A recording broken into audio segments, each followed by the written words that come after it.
अस्सलाम वालेकुम जी। मैं ਤੁਹਾਡਾ ਆਪਣਾ ਵੀਰ ਨਮਾਨ ਚਿਸ਼ਤੀ ਤੇ ਤੁਸੀਂ ਵੇਖਦੇ ਪਏ ਮੇਰਾ YouTube ਚੈਨਲ ਨਮਾਨ ਚਿਸ਼ਤੀ ਵਲੌਗਸ। ਅੱਜ ਦੀ ਵੀਡੀਓ ਮੈਂ ਤੁਹਾਨੂੰ ਦੱਸਾਂਗਾ ਕਿ ਪੁਰਾਣੇ ਵੇਲੇ ਦੀ ਤੇ ਇਸ ਵੇਲੇ ਦੀ ਵੰਡ ਕਰਕੇ ਇੱਕ ਫਰਕ ਕੀ ਹੈ। ਪੁਰਾਣਾ ਦੌਰ ਚੰਗਾ ਕਿ ਦੌਰ ਚੰਗਾ। ਮੈਂ ਉਸ ਵੇਲੇ ਦਾ ਬੰਦਾ ਹਾਂ ਜਦੋਂ ਕਹਿ ਨੂੰ ਕੰਡਾ ਲੱਗਿਆ ਪੂਰੀ ਵਸੋਂ ਪੀੜ ਜਣੇਂਦੀ ਆਏ। ਮੈਂ ਉਸ ਵੇਲੇ ਦਾ ਬੰਦਾ ਹਾਂ ਉਸ ਦੌਰ ਦੇ ਨਿੱਕਿਆਂ ਬਾਲਾਂ ਦਾ ਇੱਕ ਰੋਜਾ ਗੁੱਡੀਆਂ ਗੁੱਡੇ ਆ रल मिल के दाज जुड़ेंदे हन मोर और चकरना शादी दा पट्टां ते ढोल वजावणे चा हथ मेहंदियां नाल सजावणे चा।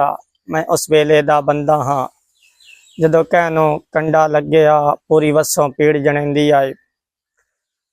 बड़े वेखन दौर पढ़ाइयां दे साडा टाली हेठ स्कूल आई